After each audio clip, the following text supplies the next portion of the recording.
Welcome to episode 394 of the Corner of Knit and Tea. My name is Laura. I'm also known as Fluffy Kara on Instagram and Twitter, and I blog over at thecornerofknitandtea.com, where this episode and every episode show notes will be. I also have an Etsy shop called The Corner of Knit and Tea, where I sell my handspun yarns and patterns. Hi, how are you? It is Monday, October 10th. I can hardly believe we are a third of the way through October. And this weekend we had our first proper freezing. So it feels a little bit like fall now, and it's very exciting. I'm actually a little bit warm while I'm sitting here right now. I've been up and down and packing things and doing a variety of things to get my craft room cleaned up and get myself ready for the week. I just packed up several packages of all the donation hats that I knit, and although there's no post today in the US, they are ready to go for tomorrow. So those are going out to Wool Aid, Knit the Rainbow, and a charity that I support in Oklahoma. So I am very excited to have those off out of the boxes and ready to go. That's always an exciting process each year. And I actually had a really productive week knitting wise, so I have lots to share with you. So, excuse me for just a moment. Just got a little frog in my throat. And let's get into today's podcast. So today I am finishing up some tea, which is always fun for me because I have stores and stores of tea. So using it up is special too. This is from T2 and it is their chai tea. And I actually, a while ago, I put the last little bit in a Ziploc bag and got rid of the box. So I just kept this, but I know it's the T2 chai. And I am drinking that in my Hello Kitty trick or treat mug because it is almost Halloween. I only get to use it for a few weeks a year. Obviously, I can use it year round, but it's super fun this year. So I got this a while ago at a Barnes & Noble. It's Hello Kitty, and then on the back it says trick or treat. And I believe there is there's a little spider in the mug you can see right there. Couple little spiders. So it's just a fun Halloween mug. I enjoy bringing it out around the season, and of course I love chai and other spiced blends for the holidays, so you will see me drinking these a lot now. It's sort of the return of tea season for me. It's not that I don't drink tea year round, but oftentimes I'll drink it iced, or I just don't drink it as much in the summer, whereas in the fall, every day there is a cup of hot tea. So I am enjoying the cool weather and the tea. And that's delicious. That'll be great for this afternoon. I also have to remember to start recording earlier in the day. It is about 3:15 right now, my time, which I'm coming to you from just outside of Kansas City. So I am in the Midwest Central Time Zone. It is getting dark earlier, and of course it's not early now, but there will come a time when at 3:30 or 4 o'clock I cannot really do the podcast because there will not be enough light. Or there will be enough light, but it will look very, very artificial. I do actually have an extra light on today, just to get rid of a few of the shadows, although I see it creates another one behind me.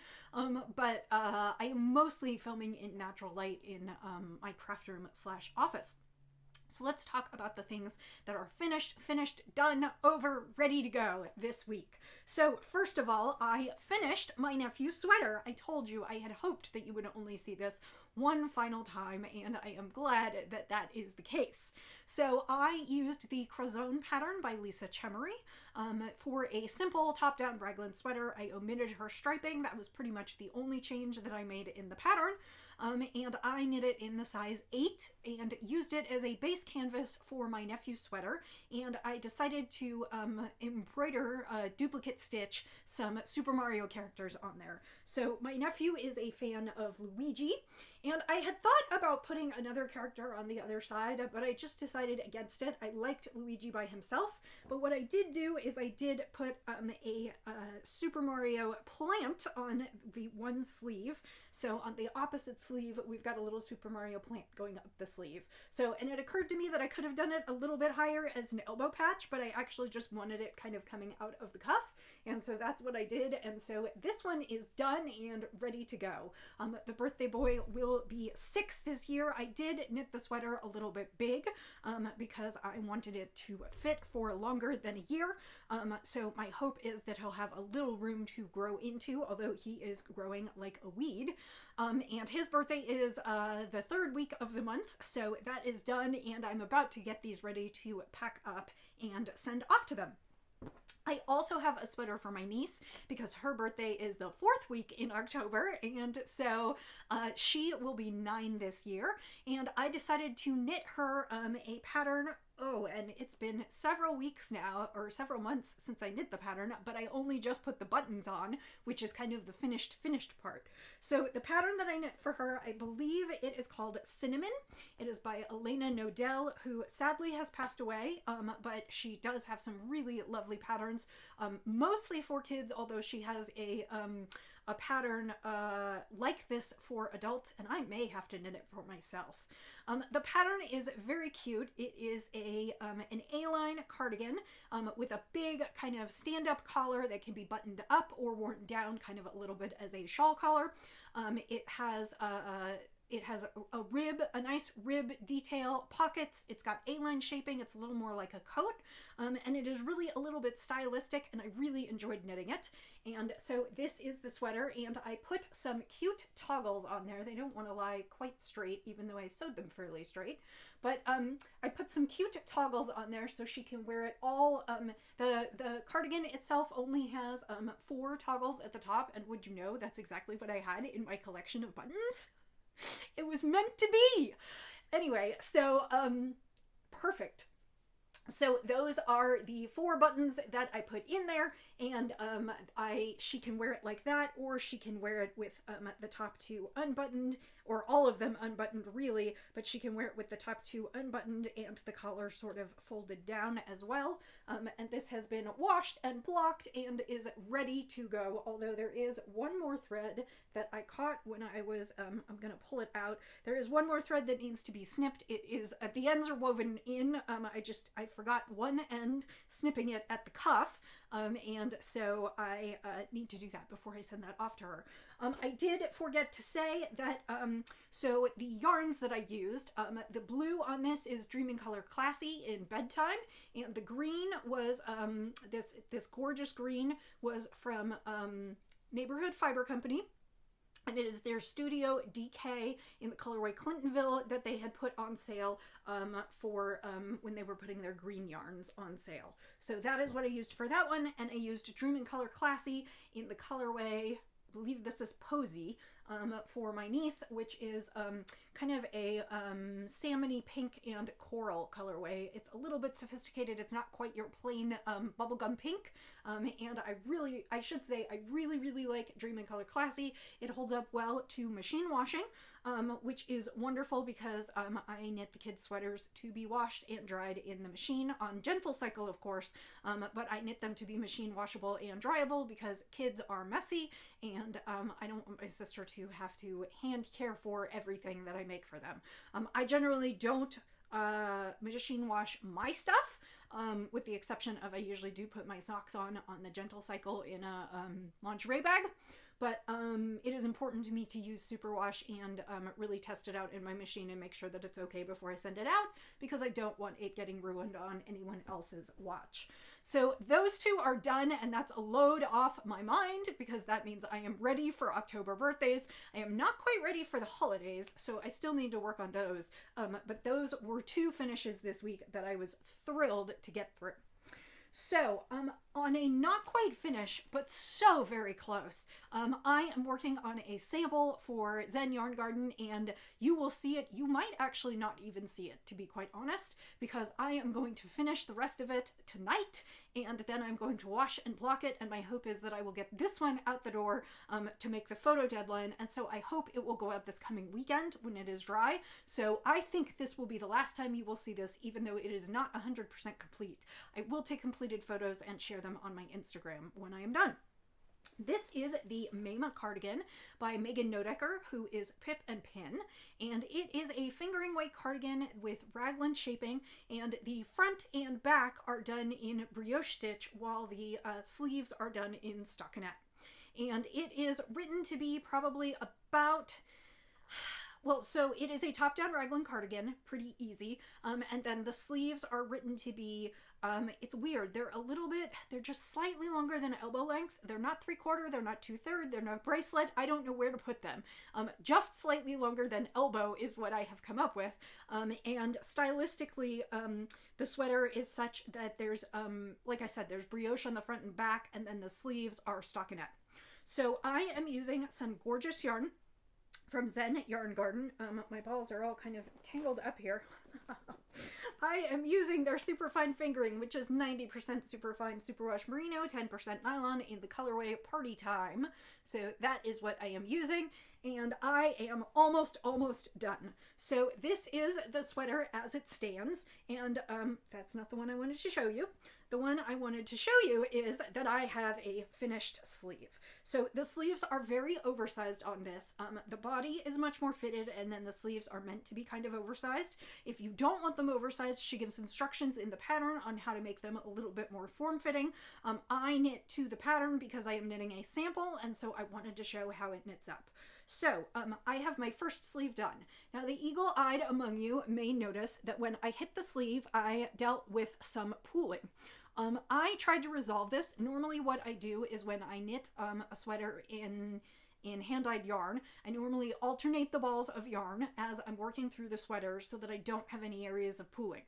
I alternated the balls. I tried working from two ends of the same ball. I tried snipping it and starting again, and no matter what I did, and I did knit these sleeves a couple times, I could not prevent it from pooling. So I just think at my particular gauge, at the stitches that I'm knitting, it just did that, and I'm not going to worry about it too much. And actually, if I look through the sweater, I do see areas in the sweater where it pooled. It's just not as obvious because of the brioche patterning. So I will show you. This is sort of what it looks like. You've got your brioche patterning on the front and back, but you can see, like, even there in the front a little bit, that blue pooled, and then further down you can see sections where the blue pooled and the yellow and red pooled. So I think that's just what this is going to do, and I think it's just that when it's in the brioche, it's a little more distracting, whereas when it's in the stockinette, you can see it a little more. And it did do, like, a little striping thing on the sleeve, so I am not too upset with it. I hope that nobody else will be, because I don't think it takes away from the sweater that much. I think it still looks cohesive, but I just was not able to prevent that with this. I think it just had to do with the stitch count. So the reason I say I am so close to being done is because I am more than halfway through the second sleeve. So I just have a few more inches. I haven't counted where I'm at. I guess I'm about halfway through the sleeve, but I'm more than halfway through the knitting because I'm decreasing pretty rapidly now. So I have about a half a sleeve, and my hope is that I can finish that tonight. And actually what happened was, this was actually the first sleeve that I worked on, and when I hit the pooling section, as I did up here, you can see where I started to pool. I thought, gosh, there has to be a better way to do that. So rather than rip out this sleeve, I went ahead and did the second sleeve, hoping that I could alleviate that by alternating, or again using from both ends of the same ball or different ends of different balls. And like I said, I always ended up kind of at the same point, so I just gave up and finished it. And so now I put this one back on the needles, and I'm just going to go ahead and finish this one tonight. I am down to the last little bits of my yarn. I don't know if I had a little bit of difference in the gauge. I'm knitting the large size, which called for 1,500 yards of yarn. I had 1,600, and this is what I have left. This was what I had left after sleeve 1, so my guess is I'll have about the same left after sleeve 2, and that is all I'll have left. So I did go a little bit over the yardage, but you should still be able to knit the large size in 4 skeins, and you wouldn't have been able to knit it in 3 skeins because the skeins I'm using are 400 yards. So I used a little more than called for in the pattern, but it didn't require any extra purchase of yarn because it would have required the same amount anyway. So I am getting set on finishing that. I have done all the finishing bits. Like I said, I have the, you can see there's still a lot of ends. I have not woven these in yet. I will before I block, but it is a top-down raglan. You can see the raglan shaping, and then it's got a 1x1, it's got 1x1 ribbing everywhere. So it's got 1x1 ribbing on the kind of collar going around. It's got 1x1 ribbing on the end of the sleeve, and it's also got 1x1 ribbing to finish the body. So I am thrilled that this one's going to be done. It took me a little bit longer than usual. It is 1,600 yards, but between traveling and the various things that have happened in the last month and a half or so, I did not get through it as quickly as I wanted. Because usually this would take me about 3 to 4 weeks. So, but it was an enjoyable knit. I do think I might knit it for myself. I have 4 skeins of a fingering weight yarn that I picked up at... It was a dyer that I found at Rhinebeck the year I went, but I actually saw them again at Stitches Midwest in the summer of 2019. And goodness, I can't believe it's been that long now. And I bought 4 skeins of their yarn. I was contemplating doing something like a boxy, but I started work on a boxy and didn't really enjoy the way it was turning out. So I think it might become one of these, and I'll knit it a size smaller, and so I will probably knit the sleeves until I run out of yarn. But I am excited. I have no idea when I'll do that. Nanny Swaymo is coming up, but I think I have a different sweater pattern picked. That was a little Peter Piper, wasn't it? Anyway, I am really, really pleased with this. I love this colorway. I love the pattern. And so I can definitely recommend it. And as I said, if the sleeves are too much for you, there are ways to make them a little bit smaller. So that is my almost finished sweater. So I'm really pleased with the work that I did on that this week. So let's talk about the 2 other things that I'm knitting, and I don't have much of spinning, but I will show you 2 little things and then we will be done. So one object that I showed you last week is I showed you I was working on socks for my niece. These are for her holiday gift, and this is the second pair I'm working on for her, and I am using Little Yellow Uke, who is Zena. She used to have a podcast, and for a short time she dyed yarn. I don't think she's dyeing anymore. This is her Somewhere colorway. I thought it was a fairy tale, but it's actually Somewhere, and it makes me think of West Side Story and the song Somewhere in there. But I am just knitting a very plain top-down sock for my niece. It is 52 stitches, and I finished the heel flap and gusset and all the decreases last night, and now I am rocking the home stretch on the foot, which reminds me I need to call my sister and have her measure the kids' feet, because I want to know how long to knit the foot for. So this is the first sock of 2. Hopefully I will finish this other sock this month, and then I need 1 more pair for my nephew, and then I might be close to done on Christmas gifts. I'm going a little bit lighter on the knitting this year. I often knit them socks and hats and cowls and whatever, but we have gifts for them that we got in Norway, and I have a couple other things I'd like to sneak in the package, so I think I'm going to do a little bit less knitting this year, which is fine with me. So if I could finish 2 pairs of socks in the next couple weeks before October is over, before I cast on for my November stuff, that would be fabulous. And then November is going to be Nanny Swaymo, probably a sample, some chickens, and then I haven't decided if I'm going to go on a hat extravaganza. Hats would be for my niece and nephew, and then for my niece and nephew and their friends on the other side of the family. So total, I might knit 7 hats.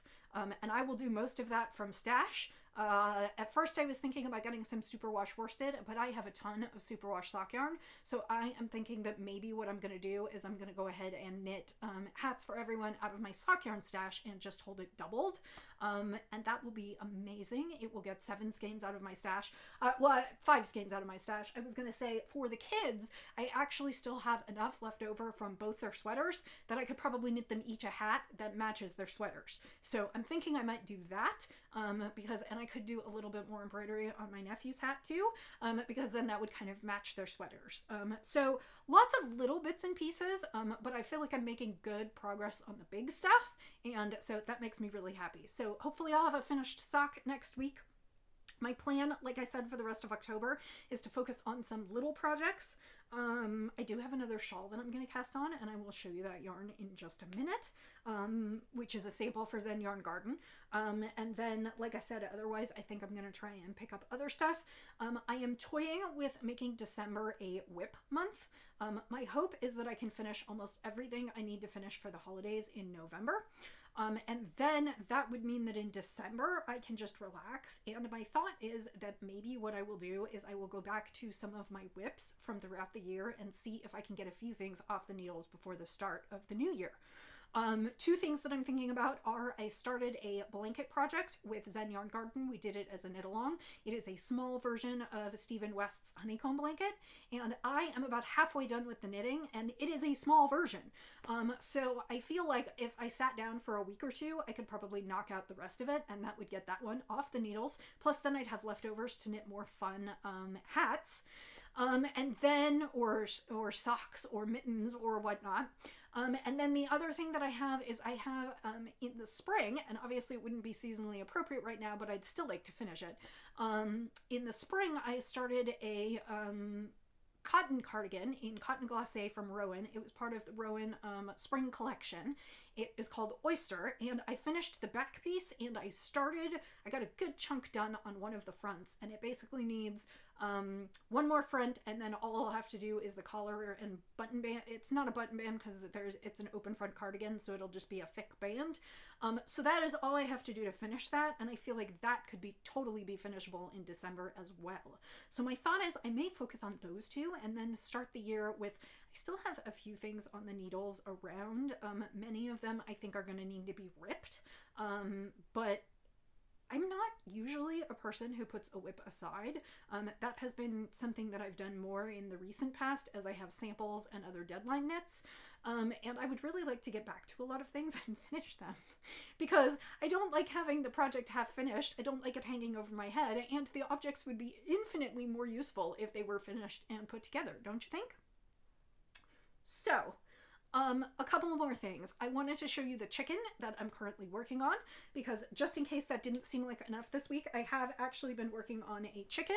And this one I am knitting in kind of a big format. Sometimes I knit pieces that then get pieced onto the chickens that I knit, or the chicken footstools at the City Girl farm, but sometimes I knit one larger piece to sort of cover a chicken. We sort of jokingly call them chicken jackets, and that's what I'm working on now, and it just gives you a really good chance to see the hand spun.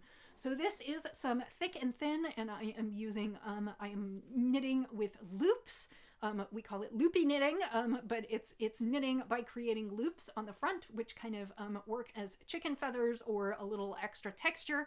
And this one is black and white, so that's what I am working on. And I'm probably a skein or two away from finishing this. So this is another project that's going to get a lot of work this week because my deadline is Friday. So that's this and the sweater sleeve are the two things that I will work on this evening and tomorrow, and hopefully knock a bunch of that out.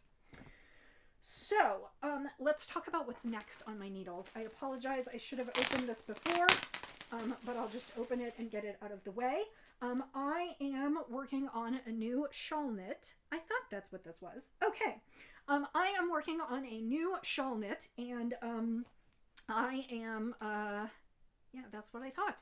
Okay, it is a 3-color shawl, and as I will say this to you, a lot of the times I don't understand what colors Roxanne picks out for me. Roxanne is the lead dyer at Zen Yarn Garden, which is who I primarily knit samples for these days. And we talk about patterns and whatnot, and then she puts a bunch of yarn in the box and sends it to me. And so it is always a surprise to me what colors I'm going to be knitting with. The shawl that I am going to be knitting, I cannot remember what it is called. It is a pattern by Svetlana Gordon, and I will link it in the show notes, although I think it's probably only available on Ravelry, which I know is problematic to some people, so I will put the information in there, and if you would like to look it up on Ravelry, and Ravelry is safe for you to do so, you can. I'll have to see if she has another pattern website. I'm not sure she does. So the colors that she sent me were as follows. So I have 2 skeins on these. Well, I guess all of these are in the Serenity Silk color base, but they're a slightly different put up. These 2 skeins are Serenity Silk, and they are a natural, it's just the natural undyed, and then it looks like kind of a bubblegum pink. I hate to call it that because, right, and then the third is, and this looks like the woodland colorway. Maybe, no. I cannot remember which one this is. No, I think it is woodland. I'll have to double check because I'm not sure it is the woodland. No, because woodland has more black in it. I'm going to have to check what gradient. The other thing she sent me to knit it with is a Luxe Blanc in one of their colors, which, like I said, I can't remember what it is. I will put it in the show notes. And it starts in kind of a tealy green and moves through kind of a bright acid green and then into some brown. And the genius of this is that after you move through the brown, there is a very small section here. And do you see that? There's a little bit of pink and purple in there. And so I'm pretty sure that's where she pulled the pink color out of, because I think it will go with it rather nicely. Camera's blowing it out, but I think it actually will be nice. But it's funny because she sends me these and I always look at them and go, I don't know that those colors are colors that I would put together, and it always turns out really interesting. In the end, sometimes it's not always colors that I would wear, but it always turns out to be much more interesting and rich than I could have anticipated, and I guess that's why she's in charge of dyeing at Zen Yarn Garden, and I'm just in charge of knitting. So that is what's coming up. I should have that started by the next time I speak to you. My husband and I are going on a little trip this weekend. And so my hope is that I'll get all of these wound up and the pattern printed out so that I can take it with me on our trip, because there will be some car time. So the last thing that I'll show you is some spinning, and the reason I'm not talking about spinning more is because I'm still spinning this. So these are the skeins of white that I'm spinning for the City Girl Farm. I think I will be done after this week. I think I will be done with spinning the white. I currently have 7 bobbins full. I think what I'm spinning was 1 kilo, so it's 2.2 pounds. So my guess is I probably have 3 to 4 more bobbins to go, if I had to guess, and then I will be done, and I will likely get those done this week, and then that means next week I can go back to spinning something fun and for the shop and something full of color. So that is all I have for you today. I guess it wasn't quite as short as I thought it was going to be. I hope that you are having a lovely week, that you are healthy, enjoying the change of the seasons, seeing a little bit renewed crafting mojo, and if not, no worries. Find something good to watch on television or find a good book to read, grab a cup of tea, and just sit and enjoy some time to yourself. So until I see you next week, I will say, as I always do, happy knitting, happy spinning, happy sipping, and I'll see you next time. Bye.